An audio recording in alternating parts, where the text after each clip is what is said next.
Hello viewers. Today we will discuss about the lesson unit and dimension. There are three fundamental dimensions, that is m, l and t, where m is the dimension of mass, l is the dimension of length and t is the dimension of time. Units and dimensions are very much important chapter for your examinations. First of all, we will see the dimension of gravitational constant.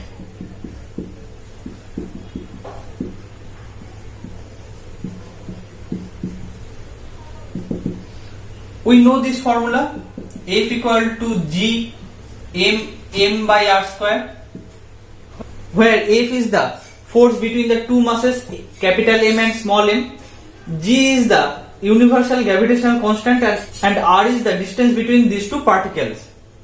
So the dimension of G will be G equal to F r square by m into m. Now what is the dimension of force?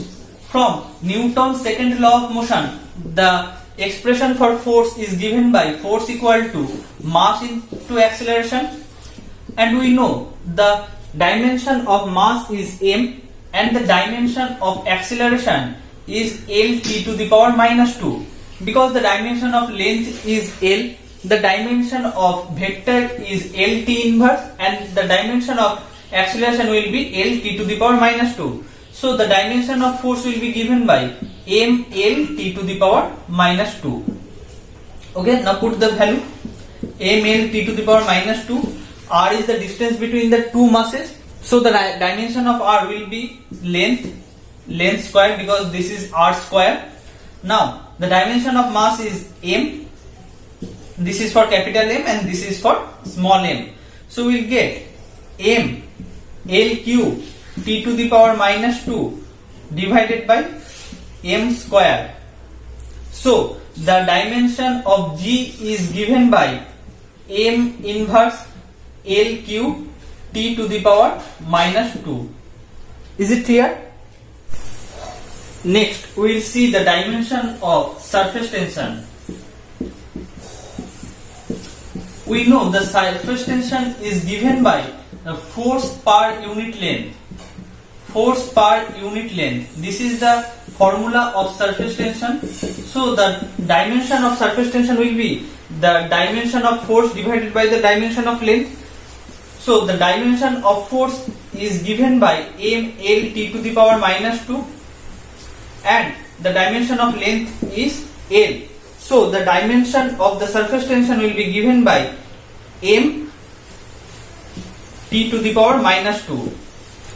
Next, we will see the dimension of coefficient of viscosity.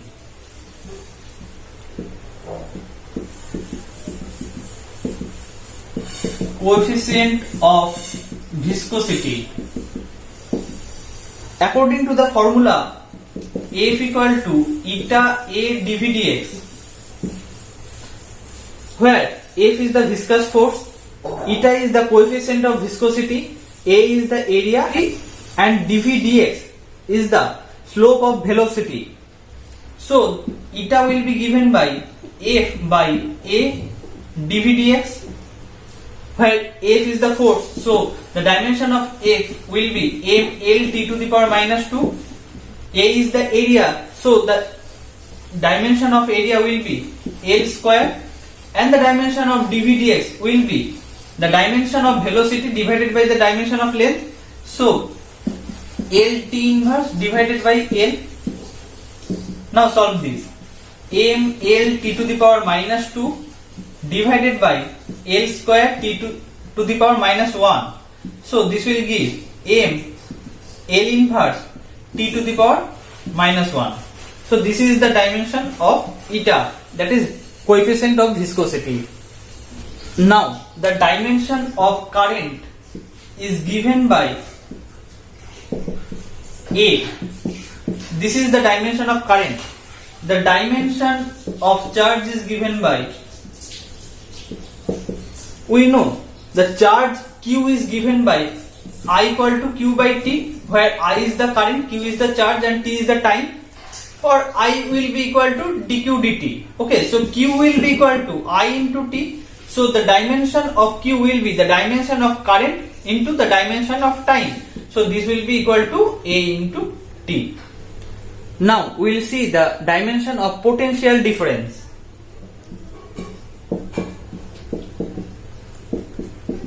Potential difference, which is given by V equal to W by Q, where W is the work done and Q is the total charge. Okay.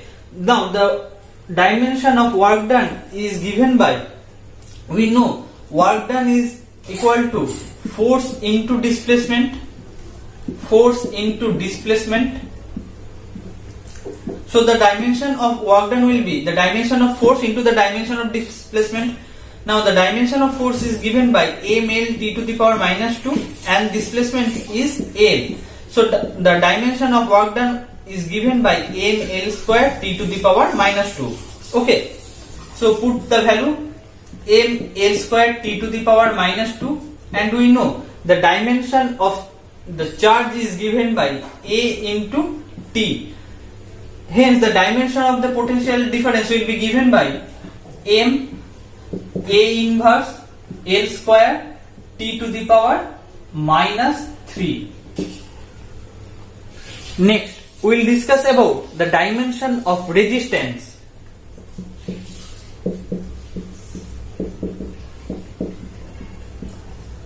For an electrical circuit, the resistance is given by V equal to IR, where R is the resistance and I is the current passing through the circuit and V is the potential difference. But the dimension of potential difference is m L square t to the power minus 3 A inverse equal to the dimension of the current is A into R. Hence the dimension of resistance will be given by m L square t to the power minus 3 A to the power minus 2. Now this is resistivity. The formula for resistivity is given by R equal to rho into L minus A, where rho is the resistivity, R is the resistance, L is the length and A is the area. So the dimension of resistivity is given by R A by L.